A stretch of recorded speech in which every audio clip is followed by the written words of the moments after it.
what's his name deleted it because He was like, "No, we don't All right, want this folks, content." and welcome to another episode of the Clipping Point. See, haha. And in any case, today we have a special guest, Mr. Jeff Abbott. Yay! Hello. Hey! My waves? I don't even know what I look like right now. Oh, Yeah, he wants to see himself. Yeah, I gotta see myself so I know what I'm doing here. oh, okay. In any case, but first, let's go ahead and introduce ourselves. My name is Captain Ben, and with me I have. Tim Murphy. I'm not Jack Black anymore. Actually, You no. got rid of Jack Black. Yeah, Jack Black got fired, and now he's replaced by me, Brad Pitt. Brad Pitt. yeah, right. Spin image. Now I'm Noel Garcia. Brad Pitt. Brad Pitt, where'd you get that one from? If you close your eyes, Guys, If you squint really you hard. squint and you can't hear. beer bottle glasses. And Paul Murphy. You got, I don't know what you got. What camera are you on, Ben? What? Oh, okay. Paul Murphy. So professional. So Tim, why don't you go ahead and kind of introduce our special guest? Okay, so our special guest, Mr. Jeff Abbott. Woo! Mr. Of course, everybody knows him because you hear it all the time. Big man, little car. That was like I've heard that, yeah. Mr. Hollywood. I think that was another name, right? Mr. Hollywood. Yeah, I think there's a couple other. I was trying to get Jackson and tell him, I was like, oh, give me a couple more, but I didn't remember him. I remembered Mr. Hollywood. Yeah, I got those, and then what else? I think that's kind of it. I get a, Big Papa Hefe was one. Papa, yeah. I think you had that on your car, didn't you? I did have that on my Yeah. car at one point in time. Mhm. Yes, so definitely still addressed from the guys from way back with that one. Yeah, yeah. Nice. So, I guess we'll start at from what I understand, you bought that Miata brand new. Is that correct? No, I didn't buy it new. I think that it was used, but pretty close to new. But I did buy it from a Mazda dealership. Okay. And then what got you into? For those that don't know, Mr. Pro FD driver from old school from the beginning, pretty much. Did you do Nopi? I didn't do Nopi, no. Oh, you I didn't? mean, when I got into it, I was out in California, so I didn't get over to the Nopi scene too much. But I mean, I started drifting. The first drift event I went to, I think, was in December of '04. Okay. Okay. So, and that was out in California. Okay. Yep. So that was out in Fontana. So yeah, I bought that car in New York when I was going to school at UAlbany, and it eventually made its way over there. So did you drive it over there? I did. Oh, wow. Nice. So you drove it over there, and then you did your first drift event with that car, or Yeah, no? with that car. And you just stuck with it. Yeah, that's what I had, man. Wow. So that's what I stuck with. Yeah, that's pretty cool. What got you into so you did a couple events, and then you started to progress, I assume, Yeah. right? I started to progress. I was going to Drift Days, which was like the old school scene out there. So a lot of these guys that you still see were at Drift Days. At that point, they were definitely kind of help coaching and instructing and doing whatever. I started doing that and started progressing, started going to other events. Just Drift out there, Drift Buffet. We had even, who else was out there that was really a good Because that time? was a scene back then, really, over It was there, a right? huge scene. I mean, I have dear friends that I'm still in contact with, from them. So I was doing those local ones, and then I started to progress, and some people said, hey, you should come out and do some competitions. And I wasn't really too sure about that, and I was the guy in the Miata, which was totally stupid at that point. Like, that's We had a couple of those down in South Florida, Ryan. Brian Kaufman and Shout out to Ralph. I mean, Chelsea Denofa had a- Chelsea was a Miata guy. Marty was a Miata guy. You got Rob Ryder. I mean, there's a lot of guys out there. A lot of talent, and they did all right in a Miata. Definitely, I wouldn't say it's the smartest decision if you're going to try and make it at the pro level. But if you're out there to just have fun, rip around with your buddies, it's a totally capable car. So what got you, did you see it on TV and say, hey, I want to try that? Or did you have friends that said, hey, that you like went for a ride along? Because some people get introduced to it differently. Like they see it on TV and they want to go try it, or they have friends that take them to it. Yeah, man. I didn't ever hear about it. I was always kind of a driver kind of kid. You know, I grew up in New York, and you know, when you do that, you're hitting parking lots and ripping donuts and smashing snowbanks. So you naturally always are ripping around in a car out there. Well, some people are. I say naturally. Some people don't do it at all. You know. But so when I got out to California, I think that I actually somehow saw a clip or a video of a drift day event. Okay. So I went out and checked one out, and I saw the guys out there ripping around, and I was like, I gotta try this out. Try it, right? So at that point, I just went on their schedule, went on the website, found out when I could get out there, and just went out there and tried it. Okay. So now back then, how was it to get your? Did they have Pro-Am there? Is that how that worked back then? Because now you have like Pro 2, you have all these different levels. They did have some Pro-Am kind of events. So, working up to that point, I originally planned on obtaining my license through qualifying through Just Drift. Okay. Because they were a feeder series. Super OG guys out there, awesome events, great guys. I mean, there's a lot of guys that are still in FD that came up through or are associated with the Just Drift group. So I was going to do it that way. I ran into some car problems and I couldn't. So I missed some events. I didn't have the points or whatever I needed to make it happen. So at that point, that was when FD was having regional and then national events. And so I decided to take a chance. I was super bummed out. I think I blew a turbo or whatever, and I'm like, privateer in, just struggling to get it running or whatever kind of thing. So I went to the regional and then qualified. I think I actually podiumed at that event, and then I went to the nationals. Okay. And then I think I finished 8th or 9th in the nationals, which I think I don't even know what the number was, but I think the top, I don't know, maybe 10 of those guys got licenses to continue. And then you got your pro license, and then now I really gotta start put money into the car after that. Yeah, it's a nightmare. Yeah. Now the nationals, that was when they were running that in Las Vegas, right? Or... No, that was even earlier. That was a year or two earlier, and I remember that. And that was actually, the year that I went to Laughlin, where they had the nationals out there. That's when Rob Ryder and a Miata won that event. Oh. Wow. Okay. Yeah. So I think that. Then was like, oh, hey, Jeff, maybe you should try it out too. Right. I probably should have never went to that event, actually. That's what I said. Hey, that's doable, right? Like, hey, he can do it. I can do it too, right? Yeah, something like that. So. Oh, okay. So now you start putting more money into it, and your first season. So, how did your first season go? Like, not like competing wise, but just like stepping it up for you personally. It's crazy. It was really crazy for me. It was very, very humbling and exciting because, especially my rookie year, I remember being at Long Beach and being on the line with all the guys on the videos. Right. You're like, I'm here. And I look over him in this little midget car, and at that point, like I'm like a giant meathead. Yeah. And I'm like all jacked inside this little thing, and then I'm looking over and I see drivers that are on drift videos and doing all the old school videos, which I still have a whole bunch. I'll sell them too if anybody wants any. Some D1 guys were there, and then a lot of the guys that I saw when I started at those drift days that were helping us, that were doing the FD scene. Okay. So it was nuts pulling up next to those guys. Yeah. And at that point there were some cars there where I couldn't even hear my car running. Yeah. They're idling next to me. Yeah. And I had to keep looking down and like see if my car was running. Yeah. All right.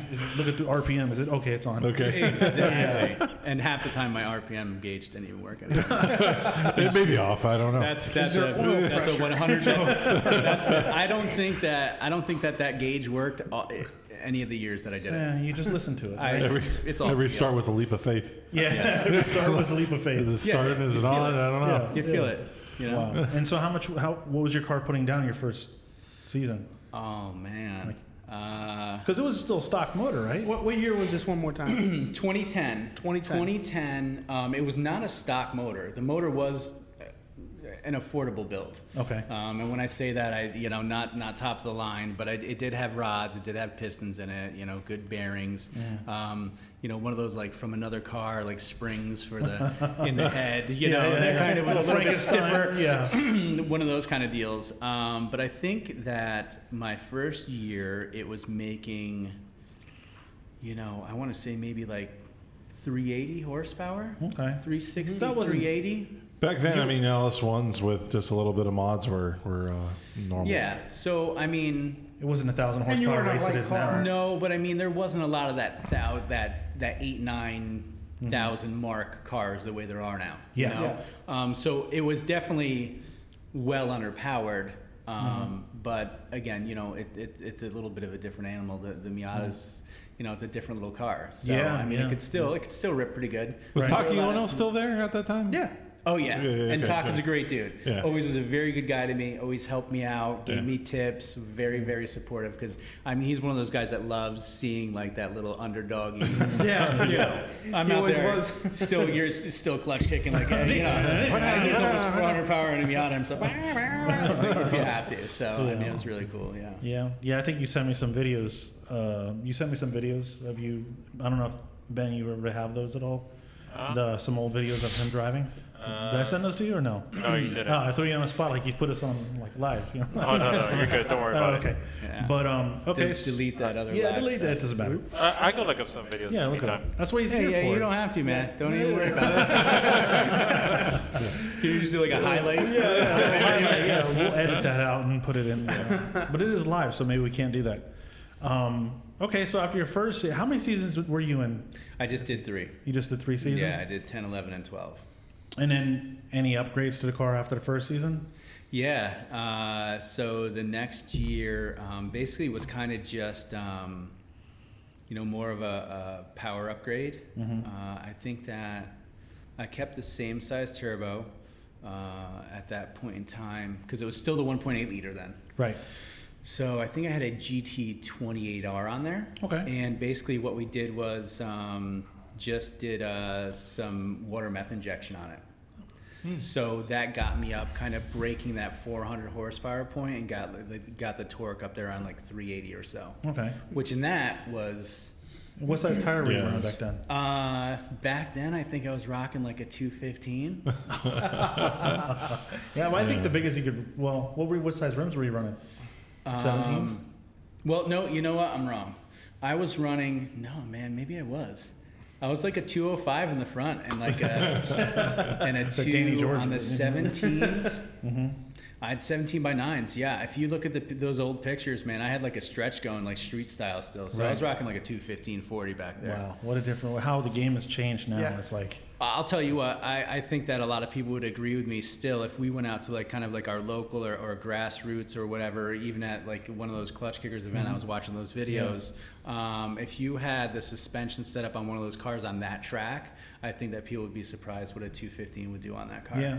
Well, I know Taylor Ray runs a 245. That's as wide as he goes, I think. Yeah, and I've seen a lot of his things too, which I mean are super rad. I can't even imagine having like response like that. You got to realize like in a 1.8 liter when you're trying to rock like that 400 horsepower mark in that thing, it's not No, he's you got. know, and I wasn't running like a a big fat turbo and it's super dialed in nitrous blast wherever I needed to be like really Home of the really game. dope, like it's a fake V8. So I mean, I was really like, you're driving the hell out of that car, Yeah. trying to keep everything where you need it to be. But yeah, I mean, his car looks like it shreds. I mean, it sounded good. It looks smooth inside the cabin, like, so he's got some stuff that's set up definitely well in that Yeah. car because, I mean, at the end of the day, I mean, what do they have? Like, that's like an 89-inch wheelbase, 90 inches. Like, that's a nightmare. And his car looks. His car does. looks good. It It looks does. smooth. Yeah.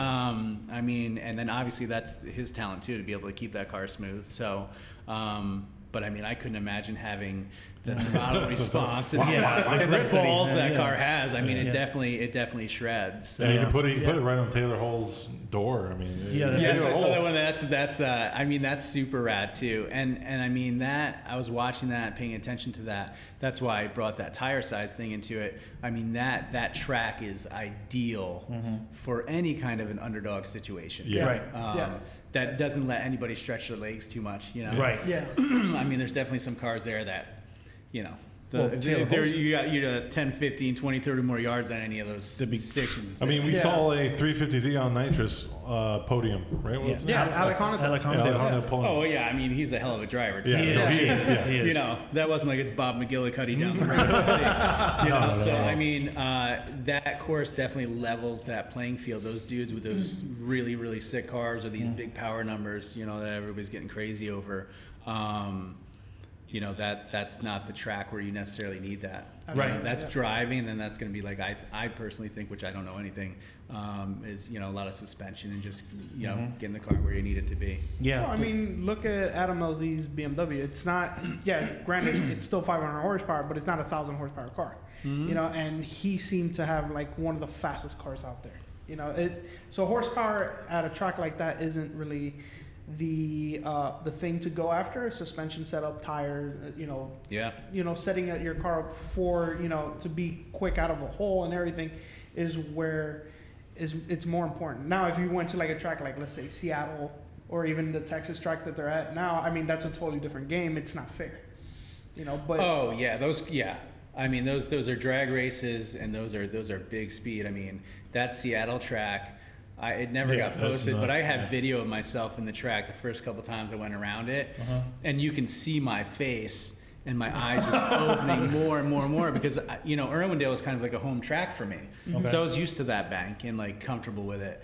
But that Seattle bank just like keeps going and going, really? and you're like, oh my god, like how long is this bank gonna go? The Really? first time I hit it, like I mean, I was dumbfounded. yeah, and the You know. judges are asking you to be right on the wall for that long. That's scary. It's intimidating. Yeah, that I definitely when I went out I was like, wow, this is super long, and your speed just keeps going and going and going and going. You know what I mean? And I mean in my car I was like starting to catch up with my gearing and like Right, 'cause right. I'm like all whack little poor dude out there like you know what I mean? So I was like, oh my god, I'm going like 120 miles an hour here, like not too good. Like, Yeah, you gotta get out and- of the car and play it off. Like, yeah, I can do that all day. I mean, if you pay attention to like some of my coming off banks in a lot of the tracks, my speeds coming off those are always some of the highest because my gearing was always off, so I'd start catching up. So I'd start be going like super fast coming off of banks. And you had to rock to bring And the then in speed that down. little thing is like super wacky. So you're fine. Well, I guess more what I wanted to know also is we saw. I don't know Looks if you like saw. Ben found his WordPress. Oh, Oh man, that's some Still old alive school as stuff. well. Is it? Yeah, it looks like it's still all there. I don't at think that. I've paid for any of that in the last few years. So I don't know how Yeah, that's who's ever- running this thing? oh wow! Look at all that. Yeah. Oh, you got your tire size? 235. 235. How many No, minutes? 235s were in 2011. Yeah. Okay. Now in 2011, the car was way different. Okay. Way different. I put a dog box in there. So I worked with Greg over at Millennium Motorsports. We had, and I think he'd laugh at it too. We thought we'd do like more with four, right? So Four bangers. now club. I think most of the world realizes that's probably not that smart trying to do this. But we had put a 2.5 liter MZR engine out of a Mazda 6 in there. Okay. So we sleeved that, had some crank work done on it, had some sick rods and pistons in there. It was all really kind of one-off situation, and built that up again, did the dog box on it, and threw that in there. So that year I went up to, I think when we got off the dyno after just tuning it a little bit, which is really short and no money style, it was like 597 and Wow, like. that's respectable. And like, It's more I don't remember the respectable. torque. Yeah. I think the torque was probably around like 500-ish, and all pretty responsive, but we had to get it off there and try and get to an event. Right. So that's where that one was. So way different tire sizes, different wheel sizes. We changed the front control arms. I mean, we did all kinds of stuff. And at that point, nobody was doing that wacky stuff with a Miata. Right. I mean, right now there's a lot more parts out there, a lot of cool, Yes. like, you know, it's a lot more refined for a lot of people. But I mean, it was just like super wacky, one-off stuff, like Frankenstein to everything. But the car shredded. Right. You know, for that point in time and for that car, I mean, it was.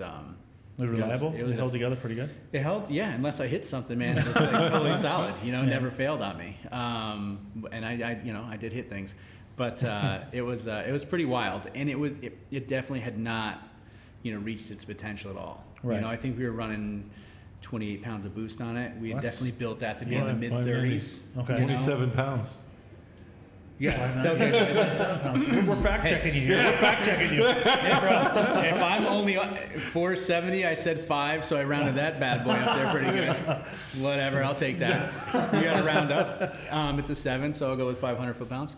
But yeah, so 27. So we were at 27. We built it for low mid 30s, and you know, honestly, we never even got an opportunity to go back to tune it again. So it never even got there. You know, and that was on a Garrett GTX 3071. Oh, that's nice. So That's nice turbo. yeah, Garrett was awesome. They supported me super cool. That's why they're All over the giant car. ass Garrett's all the way across the side of the car. Oh, look at those. Look, there it is. One that's black. Oh yeah, at that's old school stuff right there. This is Jeff Abbott Racing WordPress.com. Really? Now, that 2011 build, that was when FD went to the tire to weight rule. That's correct. So yeah, you had to build your car around that tire, or at least like, you know, ask your sponsors, what tire size are you running, or what are you going to be able to supply me? And so you had to build your car around that. Were there any challenges because that rule came into play? You know what? If I was a somebody, there probably would have been a problem. But you know, basically with the Miata, and it being what it was for me, it wasn't a huge problem because I think I could have gone up another size on that, but a lot of it was budget for me too. Yeah. And you know, and then you just set your suspension around that tire size. You know, I mean, coming down a straight or in drift at that point in time, you know, it was there. Right. It was pretty fast. It was a pretty fast car. I mean, I think I remember being, you know, at one point I realized that it was so much faster that year because nobody on the straights or anything would really pull away they used to, right? Okay. The way they used to. So you watch something where like I go against Dye in the top 32. Yeah, you sent me that. That picture. Yeah. So dude, this guy, and Dye's radical. He's the nicest guy ever. Right. Yeah. Yeah, I met I him mean. before. And I, you know, beforehand, I'm like, hey man, can you like give me a gear? give me to the You cone. really asked about it. Hell yeah, I asked him that. Give me like Because you know what? Give me Like car length. I still feel like if that opportunity was there to get into drift next to them or close to them at least or something, there's at least a fighting chance, right? Because I mean, back in the day, you had the high power cars, then you'd have the little, you know, your little Corollas or whatever, Privateer kind of guys, yeah. you know, and that would happen. So I think he said he'd give me the second gear or whatever, and I just was like mad respect for anything, Wow. you know. And it's just so funny if you watch the video, dude. The dude shifts a gear and he's like, peace, you know. And I'm like totally back there, like sipping on a coffee, like just waiting to even get up there and initiate. Yeah, So wow. as soon as I saw, I was like, oh my god, this is so crazy. And that was, you know, at that point, just a blatant grip, power, whatever situation. Like, there's not a chance, you know? Yeah. Yeah, I know there was one other car. I don't know if that was after or when you were competing, but at PBR it was a 4-cylinder KA. Remember? 4-cylinder K, yes, but that wasn't that Pro 2? Oh no! You're talking. Yeah, that was Pro Am. That was a Pro Was it Am. Pro-Am? Yeah, that was Pro Yeah. Am, and he came in like second or third. Yeah, he just But, the kid. McNabb. I don't want to say it. I think No. it was Charlie Thompson. Was it? Was it Charlie? Was Thompson? in a KA? He was Yeah. in a KA like S14. I could be wrong about who it was. It was Charlie. Charlie? Yeah, Charlie Thompson. Stock K, he was out there in Pro-Am, and on a track that you wouldn't think a K could link, and he came in second place. Yeah, he was doing really There's good. always some of those wild One- KA yeah. dudes. There's some KA legends, you know, out in California. I saw some dudes in KAs do crazy things, especially that was when they were doing their Pro-Am days, or I guess it was a Pro-Am day where you'd go out and if you made it happen and got judged, you could make it to, you know, get your FD license. And I mean, there are dudes out there, and sorry, I'm forgetting your names. That's okay.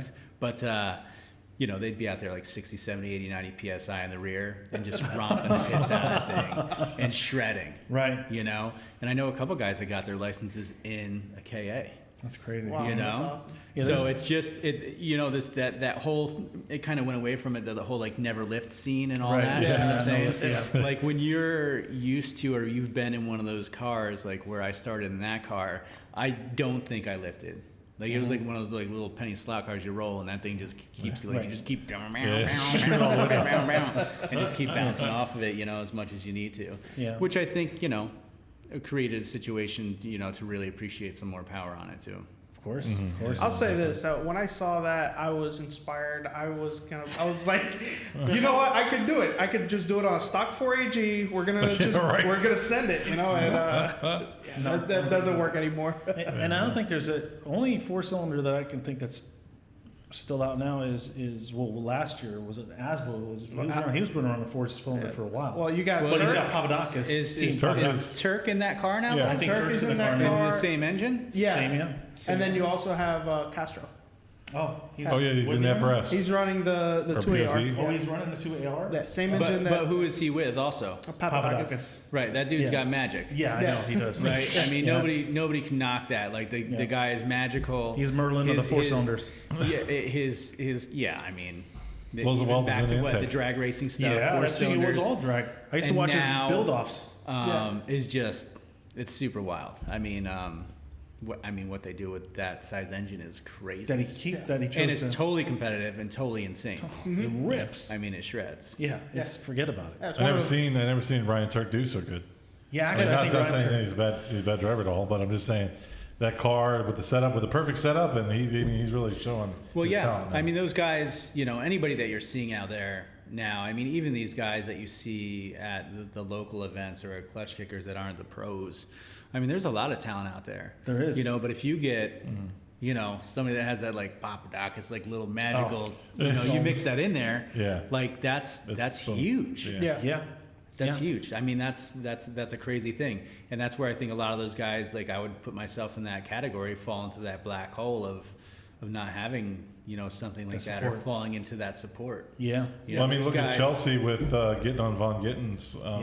Yeah, look at Chelsea. So Chelsea, you know, I've known for years. You know, he really helped me out a lot. I ran with him in, was it 2012? Like on his trailer with him. Yeah. Okay. You know, and he's super smart race car guy. Yeah. With Oh, everything. extremely, yeah. Like, I mean, it's crazy, right? You look at him, he's like super fun. Yeah. But So I mean, laid back and so knowledgeable. smart, so Yeah. knowledgeable. And I mean, he was a Miata guy too. And I mean, that's how our relationship ever started, was way back in the day on Roadster Drift. Like, this is old school stuff, so don't look any of that up, because that's going to have some stuff on there that definitely can't be a bot here. But I mean, you know, amazing. And I mean, he did very well, and you could see that he had what it took.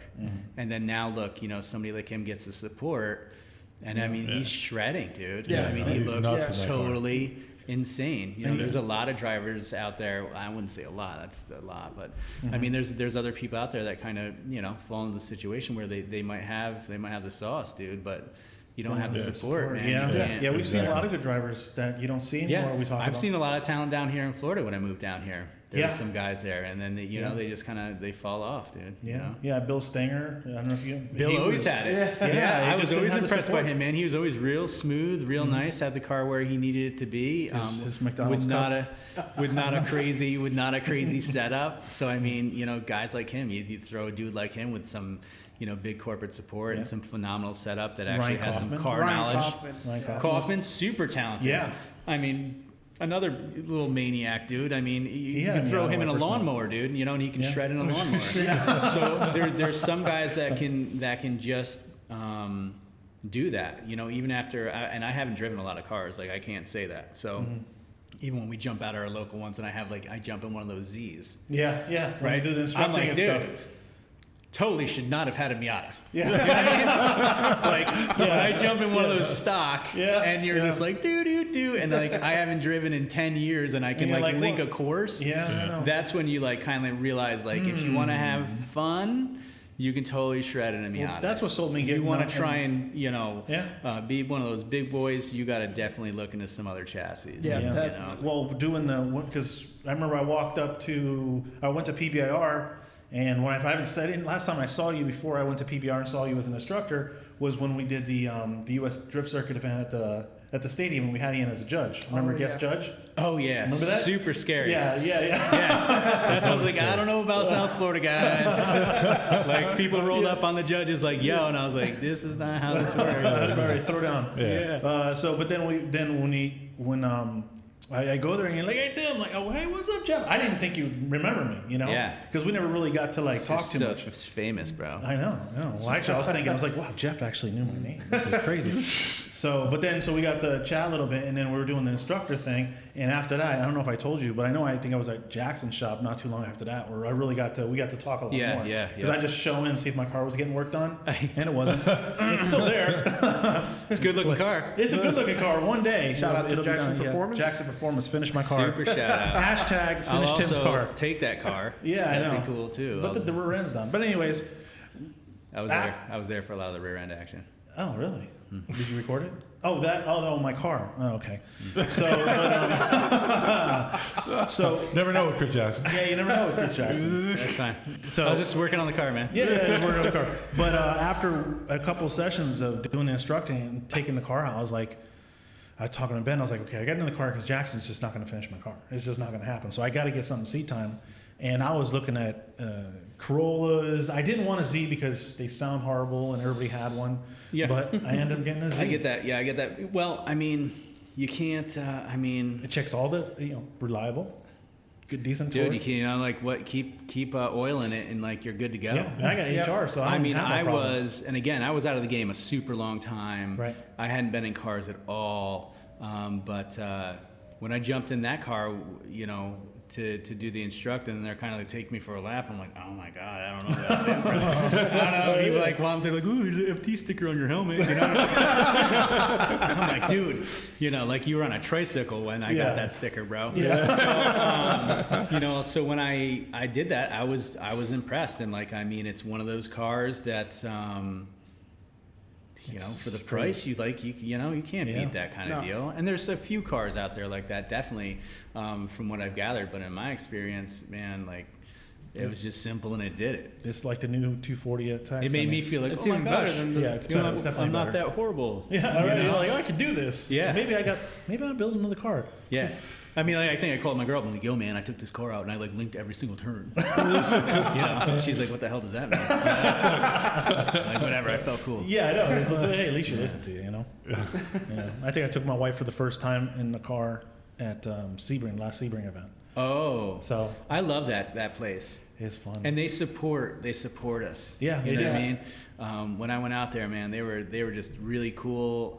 Some tracks aren't that cool, you know, Mm-hmm. and they were always really supportive. I mean, they helped. They wanted to help, and, Right. and I mean, they were about it. So Yeah. definitely a big fan of being out there. Yeah, that was my first time out there, actually driving.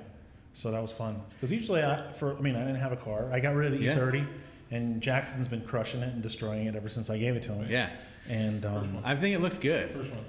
I Now? think it looks good. Yeah. you're gonna play? Oh it? God, what is Let's play this? this. Let's play this one. Oh, what do we have You here? want to play this? Okay. Yeah, let's play it. I hope it doesn't have music or anything like that. Oh. Just mute it. Man, that's almost a full video there, huh? Ooh, nice. Wow, nice on that wall. Look at that. Oh, Whoa. on Yeah, Arizona not, too. look This at is not good so one. bad. Yeah. A touch and go, and then. That was a good run. That's a really good run. That was a qualifying run. Yeah? Actually, that event was my best qualifying event that I ever had. Yeah. Was that your last year? That was my middle year right there. 2011. And I always loved Long Beach, and Long Beach goes back to that clutch kicker situation. That Oh, track was okay for my car. Oh. You know what I'm saying? It looks didn't- scary with all the walls to me. It's scary as hell because, I mean, the first time that you go there, you're ripping up, and I mean, for me, and probably any rookie out there, like getting up there and like, oh my God, it's four-way drift. Yeah, I mean, you're ripping down and like it's a you can't blind see turn, anything. right? It's a blind turn. Yeah. So it's totally nuts. But that track was more Miata friendly. Okay. You know what I'm saying? Okay. Than going up to those big boy tracks where they got the the long wheelbase and they're just shredding with and you're like, oh my God, stay. Road Atlanta was that Miata friendly or no, not so much? Atlanta? Road Atlanta, yeah. Oh boy. No, I mean, when I went to Road Atlanta, I had did not do so awesome there. Okay. There's probably, I don't know if there's pictures up, but I went to Road Atlanta and practice day, I smoked my car into the wall. Really? Bad. Wow. It's probably one of the hardest I've ever hit in my car. Wow. Like it was now, I think probably say like we're far enough along. Like I hit it and I was like, I thought I got totally punched in the face. Wow. Like I came down, I was behind Tyler McQuarrie and I just lost it in the smoke and it felt fine. It felt okay. Then I looked down and there was grass right here and I hit the grass coming back up the hill. Okay. And I smoked that wall. Oh yeah. So that was rough and it was a hard hit and I was like, damn. And I mean, I messed the car up pretty bad. And that was another time where, and seriously, man, like Chelsea really, kicked me in the ass and was like, hey, like you didn't come out here to quit, like get the parts and fix the car. Mm-hmm. Wow. And that's big. I was really, ready to just be like, screw it. Yeah, because I was like, this sucks. Throwing money at it. I suck. This sucks. Yeah. Let's throw my whole life into this, and I suck. So, and he said that, man, and he said it with such like conviction, and he was bought in. He's like, don't. That's you cool. know, and so I didn't. And Atlanta's awesome. The fans there are crazy, and they're nice. Yeah, my favorite. I love Atlanta. crazy nice people. Yeah, crazy That's nice a great people. That's the combination. best They kind, party, they're crazy, and they're super nice.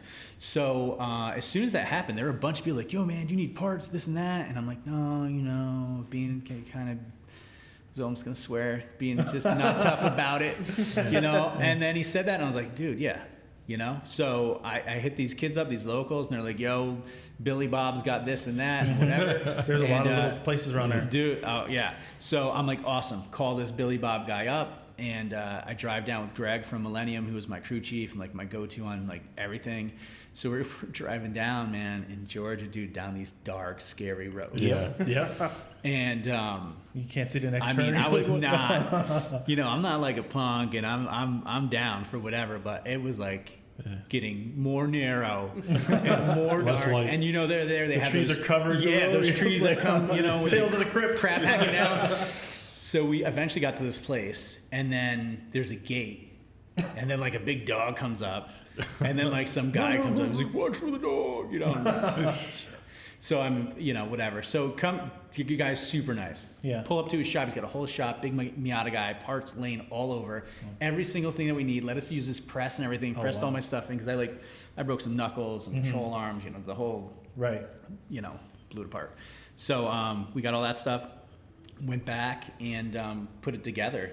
And between the BC rig, my Tahoe, and my father had come up from Florida where he lives. And straps and come-alongs all tied in a triangle. we pulled the car Somewhat straight. straight enough, Straightish. and then went out the next day, did some practice runs, and then definitely I think zeroed out in qualifying. But it was awesome to pull that all together. And I mean, like the whole, and it all goes back to super corny town. Like, but everybody helped me, man. Like, I don't know, like Taka had some like pneumatic crap to push everything out. And then, I mean, there's some other guys that aren't even driving anymore. They gave me a bunch of, like, we had like, I mean, seriously, like a bunch of come-alongs all over the place. Wow, Cutting holes and things, pulling things out. Yeah. So, I mean, everybody really helped, and it was really awesome. And the fans there were super sick. Yeah. I mean, they make you feel that was like... our favorite event. I mean, It was the same car the whole time? Yeah, man. That's the same car that's still going today. that Thomas Miata's driving. Dude, yeah. Yeah. And he just You wrecked- sold it to him? Yeah, man. Yeah. So what's the story of that? Yeah. It was just it was just time. Like I was just kind of, it was just time to get rid of it, man. You know, I was like trying to be an adult, and I wasn't driving Adult it. stuff, I couldn't really Done that. afford to do it. The time that's involved, you know, I had young kids. Like it just wasn't time to do it. So I don't even remember how he hit me up on it. He might have heard I was trying to sell it or something. I put it So you out didn't- there. Oh, you posted it, or you just kind of I like? don't know if I posted. I don't even remember because it all sucks, right? Because that was Yeah. like my thing. Right. So, but Thomas convinced me to sell it to him. So I sold my car and the trailer, all the wheels, and the dude came and picked it up and drove away with it. And that same little 4-cylinder. And it engine, was right? super weird. Yeah. Yeah, Well, that's to watch really it, weird. to watch it go away. Yeah, you know, it's just. it's a I lot mean, of I life. had that car for not only with the whole drift scene, but that was like my daily driver, thinking I was cool in college, ripping Right. donuts. You know what I'm There's a saying? lot of So I emotion. had that thing forever. So it's kind of cool. I mean, he did get in a wreck, and he did wreck it. He didn't scrap it. He kept it. He so I think crashed that's the really piss cool. out of that thing. I mean, he definitely stuffed it, and you know, I mean, I know how that he loves the car. Yeah. Yeah. You know, and only if you like love a particular car, and I'm not into that whole thing. Like a car, really, most of the time is just a tool for me. Right. But you know, certain cars give you certain feelings, and that, you know, he's got to be feeling that, because I mean, he fixed the whole thing. Yeah. Yeah. I mean, it's better than it was before. Right. It's better than when he got it from me. Right. Yeah. You know what I'm saying? I mean, he put all new stuff on it. So that car's been in drifting for how long? I mean, more. Since 04. Wow. Wow, 16 16 years. years. Long lived Still, chassis. and it doesn't look like it's going to be going away anytime soon. No, man. And I mean, he only really improved it, Right. you know, Yeah. from what I had. Yeah, shout out to Thomas Miata. Follow his YouTube. Thomas Yeah, check Miana's a him out. maniac. Yeah, I mean, and it's he's cool. so committed. He's all over the country People- now doing yeah, his whole from, thing. So, Taylor. I mean, he's He's doing drift. You still week. contact with? You still talk to him every now and then? Or not Oh so- yeah, we talk Oh, like yeah. totally. I mean, he Okay. tried to get me to buy a car the other day. Like, you know what I mean? I'm sitting there with my girlfriend, and I'm like, this son of a bitch is trying to get me to get a car. And like, you know, if you're in this, you know, like you're always Yeah. thinking about getting a car. Yeah, of course. You know, but Yeah. at the same time, it's like Facebook Marketplace is a bad thing. definitely not. I Yeah. cannot get a car. Jackson too. Well, Jackson's got a bunch. should get a million Just You take should get a one. car. He'll tell It's like- you to just take a Z. Yeah. Yeah. No, he won't tell me to take a Z at all. No, but at an event, if you have, he goes, just take it out. No. No. Oh, what? He yells at me for the tires. Oh, what a jerk. Yeah, I love him though, but No, we do. We yeah, love he him. says no. No, I'm not allowed to because I waste the tires. Which one are you looking for, Paul? No, just keep talking. Oh, just keep talking. So yeah, so there it is. That's where Like that's where it crash. hit. Oh yeah, that's a good one. Look at that middle picture. crash. $50,000. boy. You sold it for $50,000? Wow, that's come pretty good. on. I would have been like, I love Thomas. Like, yo, Thomas, I got another good deal for you, bro. Come pick up this VW I got. No, Look at that no, thing not rip, at though. all. Look at that thing rip. Dude, it rips, man. You know, he's put a lot of time into Oh. it. Yeah, I've been there, man. I felt that pain before. So, but I mean, the thing is fixed, dude, and it's shredding, you know. And he's got the LS in there, and he's still got the dog box that I had in there, but Oh, same dog box. same dog box. Oh, wow. Yeah. nice. And I mean, I'm, you know, I don't know about him, but I'm very mechanically empathetic. You know what I'm saying? I was on a budget. Right. Everything's super smooth, and you got to be in a Miata anyway, or else you're Yeah. just gonna Yeah. spin out and smash something. So yeah, I mean, that thing was like brand new probably. So, but then I mean, I think he got it from Danny George, the rear end, the winter sets in there. Yeah, what happened to Danny George? Danny And I mean, that's Yeah. another guy, Danny George, dude. Yeah. I mean, another Miata maniac. Yeah. Was great. I mean, I wish I had some of the things that he had He was, in his yeah, he car. was ripping it, yeah. You know what I mean? I mean, just I don't know. He definitely put some good R&D into that thing, and was in a good situation too. I wish I had some of that of his in my car. So what do you think about the Taylor Ray and Ben Julian? How they seem to have managed to like take the Miata setup to another level. It just looks that way. Maybe because maybe I don't follow Miatas enough, but it just seems like, man, they're getting those cars ripping. You know. Yeah. Anything I mean, different that you think that his- they're doing, or? I don't know. I mean, I was watching his car and stuff like that, and I didn't follow enough to actually see what he has going on in regard to his suspension. Because I mean, that's the huge key player in that Right. car. Well, I think he did. He used to do the setups for, I guess, or the design for BC suspension. Not maybe so much design, but he was He worked for BC, right? He worked for BC and he was helping set up cars. Right. Yeah. So I mean, he has. But when I say suspension, I mean that's just that part of it. Well, yeah. When we get into the other parts, I mean, I don't know what he's doing with his control arms. I don't think know he's what running Destroy or Die. They're based, I think, in England or something.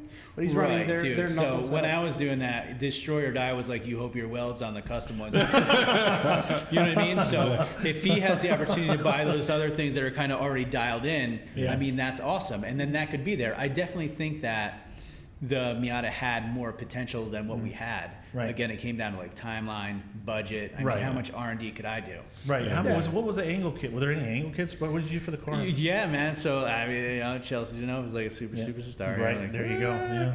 I had his level 7 knuckles, man. So I Nice. sent Knuckles out. He welded them up for me, and I rocked those things for years and years. Wow. And I mean that was it. Yeah. So Yeah. and we also, Greg at Millennium made custom control arms. They were extended. We Okay. made more adjustments for those. Uh-huh. We did like whatever's we had to do on the upper control arms and the front also. Then the back was really simple, pretty stock, and just adjustable upper control arms. Just to, it was nothing crazy. I Right. mean, it was crazy. For them. It was crazy for us because Yeah. I'm sitting there like, oh, this is what's going on and this is what we need. And our guys trying to fabricate this wacky stuff, Yeah. not on a machine, not on Right. like CNC fancy pants. So, I mean, it was just dudes really just trying to make it happen. And so I think there's a lot more potential for that. And then if those parts, that product, the R&D is there, then this kid's doing it. I mean, Yeah. that car definitely looks like it's settled. Right. You can still see some of the characteristics of a Miata in that, but okay. out here, that clutch is a kickers, good yeah. thing. Yeah. He was going with the other Taylor there, Yeah. and I mean, you could see where he, laterally could, get up in his ass, man, and he was right back in there. He so was. this short track, and how it's being tight. I mean, you can actually really utilize. Really the size of that car, and he's got that lateral grip and he's got that power, so Yeah. he's jumping right back up in those pockets right there. Yeah. And this is actually a go-kart track in Orlando. Okay. That they just started doing. I don't know if they're going to continue to do drift events, but they kind of did. And that's The Ben Miata Julian. looks so gray there, but anything else looks huge. Yeah. Yeah. Yeah. It's like, but they almost kind of like, they came up with the formula, and it just seems like people are starting to see, oh, Taylor Ray's kind of, so I can just mimic his recipe, I guess you could say. Well, I mean, he has a whole documentary where he goes through the whole build. setup. And that's that's a reality. Like if he has that out there and is showing all those things, it can totally be mimicked. I Yeah. mean, look at S chassis. Yeah. Yeah. Yeah. Yeah. Right? I mean, the thing is it's all out there for you. You can either buy it or somebody's gonna show you how to do it. Back in the day, when you had cars like Miatas or anything else that was a little obscure, even like Mustangs or anything back then, nobody knew anything. Everybody was just coming up with their own thing to make it work. And now we're getting to the point where you could just buy anything now. Well, it started with WiseFab coming out with kits. Then everybody's coming out with SLR front end kits. Yeah, right. Sure, yeah. Yeah. Yeah, so I mean, a lot of that's there, and it's going to make it a little bit easier not to really have to find out what works or what doesn't work. Yeah. Right. Where if I hit a wall or I did something, I might not have another one of those parts built. Right. So Yeah. I'm out of a comp One right off, there right. because it's all one off. Yeah. So you're hoping you have enough time to make a one-off part that's working, and then fabricate some other ones so you Right. actually have an extra one. Spares, right? Yeah. So spares is like, That's big. it's kind of doesn't happen. I mean, we were at I think Seattle. I smoked the wall. I broke something I couldn't fix, which was super stupid little part. And then Danny did, but we were running the same rear axles, Okay. and he broke his axle or whatever. So I let him yank my axle out because I was Okay. out, and throw it in his car and run. Wow. You know? That's cool. So that doesn't happen too often with that car. So Right. one Yeah. part. Yeah. There's other matched. Nissan 240s out there you can grab from. Not many Miatas out there with you. Yeah. So, it's definitely tough. So if a lot of those parts are there and make it easier. There's another dude, I just forgot what his name is. Brian Peters, maybe? He's got a yellow NB. He's out in like the Midwest. Yellow NB. And he shreds, and he's got a really cool combo I liked. I wrote the dude, just 'cause I saw him driving in some videos on Facebook on the Miata group or whatever, and he's got a really cool simple combo that I I would probably do if I ever got a Miata again, which I don't think I will because I'm old and I want to like get in a comfortable car. And have some 350Z, my room, dude. AC works, you know, so I can kick the All AC. that, yeah. dude. All that, like Yeah. whatever. I don't know. Put a little nitrous on there so you can run your AC too, and it still has power. I don't know, but just being more comfortable. Do you think you'll ever get it? I mean, what do you think? Get a what? Get it something and maybe just like what I'm doing. Get something to hit a couple events a year just to. I think that if Type I drift, ever like type get drift. my life together again and it's settled and I can get past like this crazy COVID healthcare wacky industry that I'm in right now, my goal is to definitely have some little beater again. Right. Totally, man. Yeah, just to get I out mean, and have shred. I go out and instruct not because I like getting motion sickness, like you know what I Some mean? of them are really bad. It's Some not are like really you know, bad. it's not like I'm banking and rolling out of there and I'm like, what up, and just making it rain all over the place, you know. So I mean, I like being at the scene. I like the cars, and you know, any opportunity I get to drive anything, Of course. I take it up. So I think that you know, if and when I'll definitely have something. Totally. Well, Yeah. yeah, I don't blame you. That's why I got the Z, because I was just like, I got to drive something. Yeah, and you're pumped. Yeah. I throw it on a trailer. I go out there. I haven't done really anything to the car since I bought it because it was already had some stuff done to it. I It stopped. looks a little- kind of fancy. You think Did so? you do anything to it? I did. I just did the G-Tech angle kit, but when I bought it, it already had E30 or E85 tune on it with injectors. The kid was roll racing it. Oh. So basically, I welded a diff. I threw a Yeah, G-Tech that's angle not kit really on it, the knuckle mod kit or whatever. Yeah. Converted to a true coilover in the rear so I can get more adjustment in the rear end, Yeah. and I actually put mufflers on it because it was just too stinking loud. Yeah. And other than that, it's just, I mean, it looks good when it's going by because the kid already had the carbon fiber over the front. Oh, So it was already I like that thought when you I- made it all fancy pants like no, that, dude. No, it was like that when I got it. So if you look really close, the carbon fiber's all faded and you could peeling and stuff. It doesn't have to look good up close. 20-foot roll. So, Yeah. but I yeah, did have so a question. When did you go from driving the car to events to trailering it? Like what? At what point was that? Fun. Good question. Like, That is a good question. oh, did you have a little trailer? dirty question. Nerdy, dirty. When did I do that? I think that I did that. I know when I did that. I did that once I turboed the car. Okay. So probably I was competing in like just drift stuff then. So I think, I did that in 08. Okay. And at that, once I turboed that car, I know so many people like don't comprehend. They're like, oh, this horsepower numbers. You know, I think I got that car when I first turboed it and tuned it was maybe 250 Yeah. to the ground, Oh, okay. 260 on Yeah. a Mustang dyno. And That's healthy for me. that will make Yeah. you piss yourself. Yeah. I mean, if you're out on a regular road in that car, that is a scary fast car. Really? Okay. And I don't care what anybody says about all these things. You know, you get something to the ground like that in a Miata that's stripped and has a cage in it, it's a fast car. Yeah. And as soon as I had that, and I picked up my buddy Jeff, who actually bought one of my FD engines and put it in his car for a while, and his car shredded. We went out for a ride when it was turbo, and like, You're like, he's just like, whoa. And I was like, dude, I can't drive this on the road, you know? Because anything that pulled up, you're like, let's do this. Yeah. Everything. Motorcycle, you're like, come on. And if they talk bad, you just Let's step out see the car. what- You're like, you're whoa, like, I didn't yeah. expect that guy to get out. Yeah, then they're like, oh, look at this old little guy over here, you know? You just step out. Nah, not stepping out of the Whoa. car, but it was pretty wild. And even still, I mean, I think if you just had a daily that you had that kind of power to the ground in a Miata, man, I mean, it goes. Yeah. It's Yeah. scary. Yeah, and trailering it takes the stress off of blowing it at the track and trying to figure out Yeah. a way home. So, I mean, that was, you know, the other smart benefits, but Yeah. I actually was just trying to save myself. So from like getting tickets on the way there. Death or jail. Because you'll be going on good tires, coming home on bald tires. Yeah, all that. Yeah, I mean, yeah. it was, you know, at that point I was all about, you know, ripping around as much as I could. So Yeah. that was when I did it, man. 08, got a trailer. Nice. And what area of California was that? Where in California? Yeah.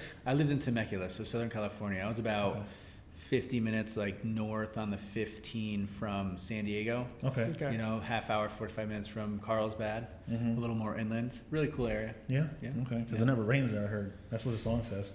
It does not rain there. I lived out there like 9 years. When I got to Florida, the first week I was in Florida, I saw more rain than I saw in a decade out there. Yeah, it's I forgot what it was like. I was like, oh my God. It's like psychotic rain. It is. Yeah. It is. No, tonight's been crazy. I felt like a lake I drove on top I of my drove car. out of the rain and then I drove right back into the rain in just 5 feet.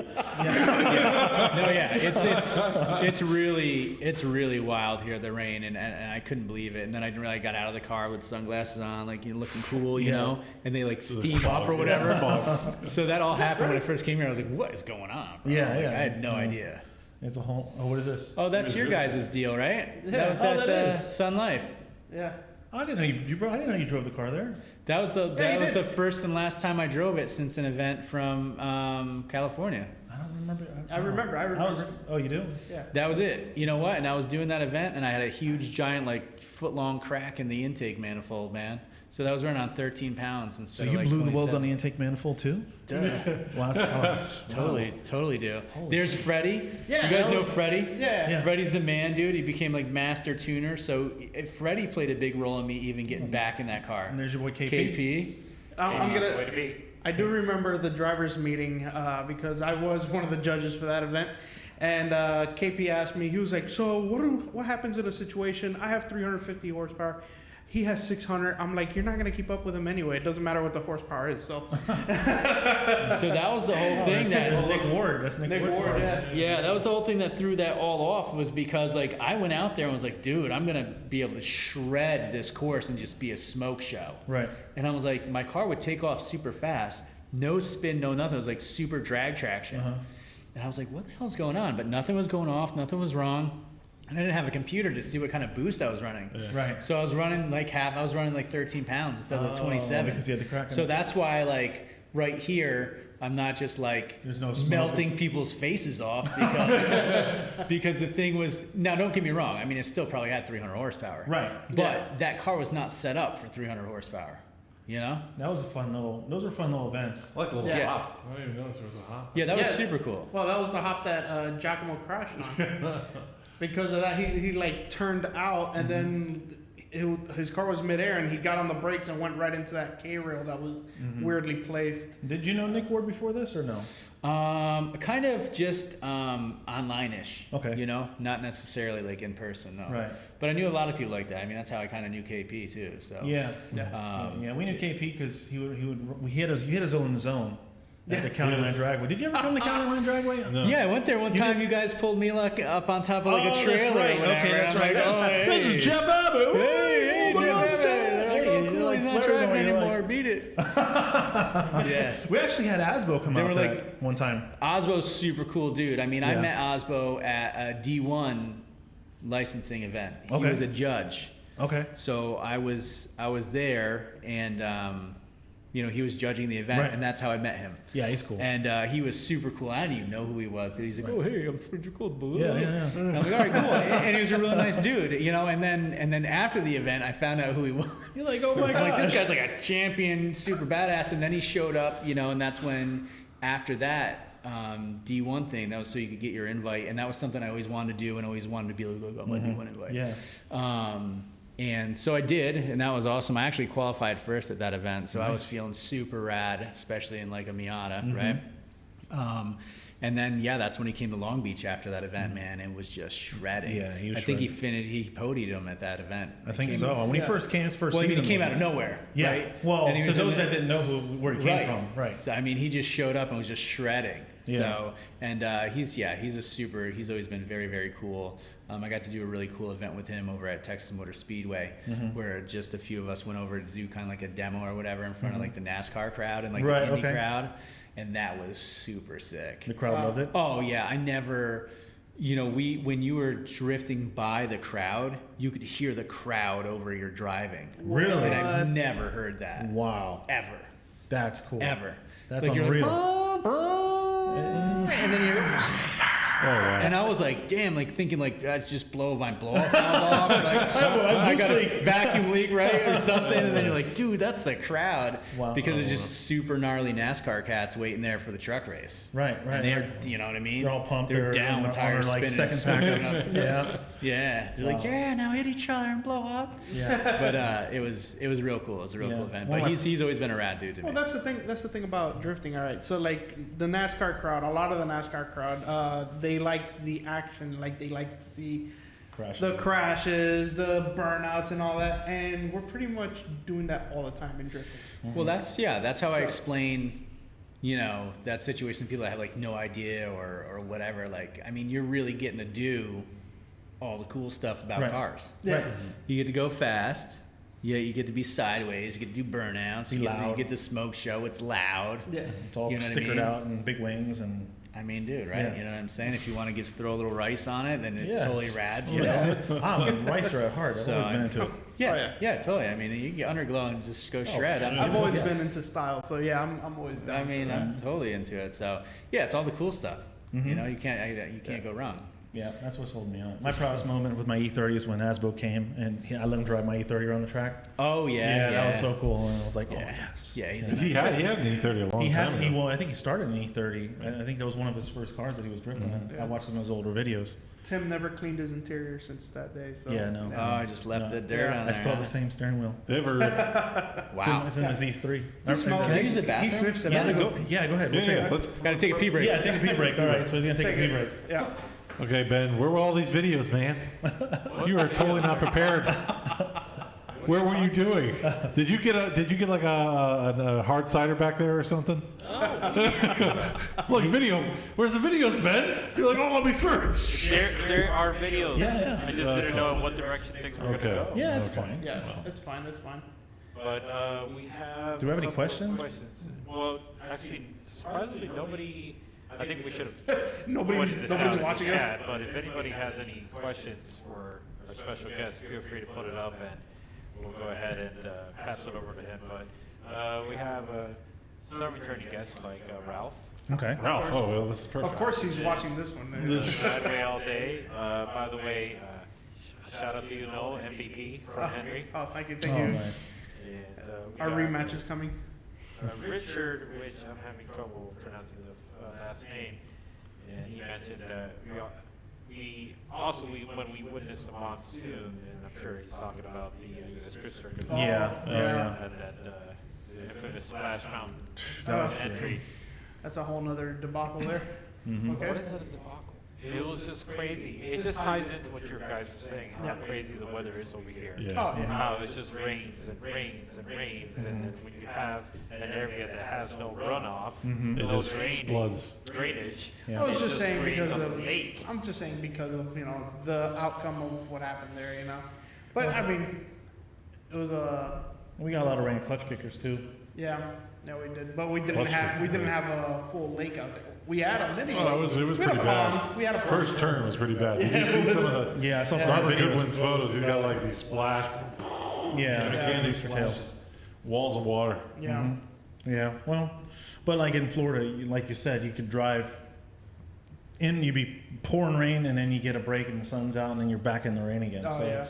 it's a different animal if you don't live around here. I could I was barely able to see on my way here because it was just coming down so hard, and then my wipers sucked too. So Yeah.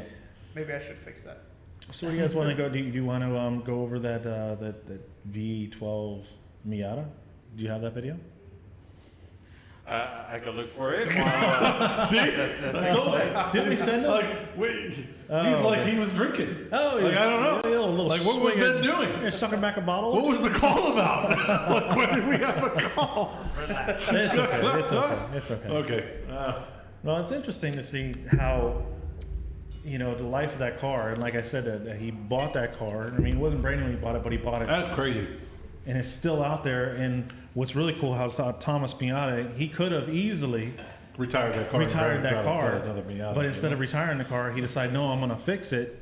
And then just keep drifting. And he's going to be in Drift Week 2. You talking about that? Who? With Crazy man? Thomas Miata. Yeah. He's an animal, dude. Yeah. Didn't he just drive his car like across the country? Yeah, that's what he brought it to he's- Texas. Yeah, he's doing that drift week. So meaning he's going to be going to like a bunch of different tracks. So what is throughout- Drift Week? How does that work? Oh yeah, so he's gonna do the It's- whole thing. Yeah. Animal. Yeah. I So- mean, and that's That's like crazy. the most hardcore dedication. Like You got to drive the car too. It's crazy. Yeah, you drive from track to can't track. you drive drove that car. Like, When- oh, Yeah. they I have mean, I'm done way that, right? fatter than What him, was that? but that is not comfortable. No. Yeah. So Drift Week isn't really a week; it's actually 2 weeks, or at least that's how the first one was, where you just drive your drift car to different tracks, and every 2 days you're hitting a different track, and you. hit But you about have to twice. drive your car. You have can't to drive trailer. your car. Yeah, it works a lot like Drag Week, So where it's like a you have to drive. gumball- Gunball, almost like a, 2-week drift thing. yeah, Yeah. except they're not racing across. They're just going from track to track. It's like an Ironman. Now, if they Yeah. raced too, Yeah.